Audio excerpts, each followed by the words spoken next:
in its independence struggle has died at the age of 97. Kaunda was admitted to a hospital in the capital, Lusaka, on Monday suffering from pneumonia. His aides said he did not have COVID-19.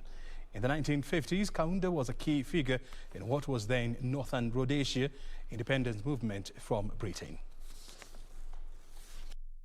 Kenneth Kaunda was one of the pioneer leaders of a new Africa as countries threw off colonialism in favor of independent statehood. Termed as a man of great personal charm, he was hailed as a modernizing force in the continent despite his initial rejection of the concept of multi-party democracy. As a committed Pan-Africanist, he began the task of building a new Zambia free to determine its own way in international affairs.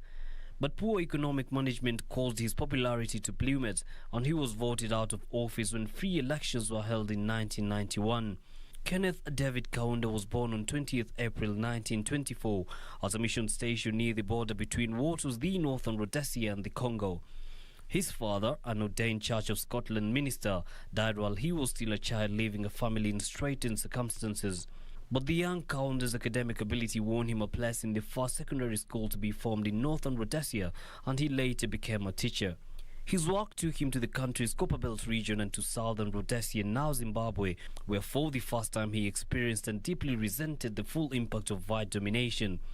One of his first political acts was to become a vegetarian in a protest at a policy that forced Africans to go to a separate window at a butcher's to buy meat. In 1953, he became the General Secretary of the Northern Rhodesian African National Congress, but the organization failed to mobilize black Africans against the white-ruled Federation of Rhodesia and Nyasaland. 2 years later, he was imprisoned with hard labor for distributing leaflets that the authorities deemed subversive. Disillusioned with what he saw as the failure of his party to take a stronger line on the rights of indigenous Africans, Kaunda set up his own party, the Zambian African National Congress. Within a year, it was banned and Kaunda was back in prison. His incarceration turned him into a radical. By 1960, he had become the leader of the new United National Independence Party, and fired with enthusiasm following a visit to Martin Luther King in the US, he began his own program of civil disobedience which involved blocking roads and burning buildings. Kaunda stood as UNIP candidate in the 1962 elections, which saw an uneasy coalition with the African National Congress take power in the legislature.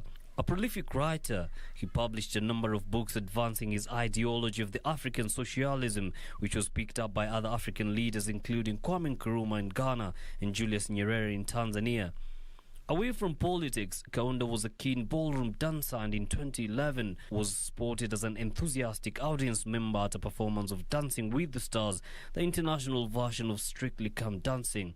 He also played an accomplished guitar player and composed liberation songs which he played as he traveled the country to drum up support for the campaign against the colonial rule.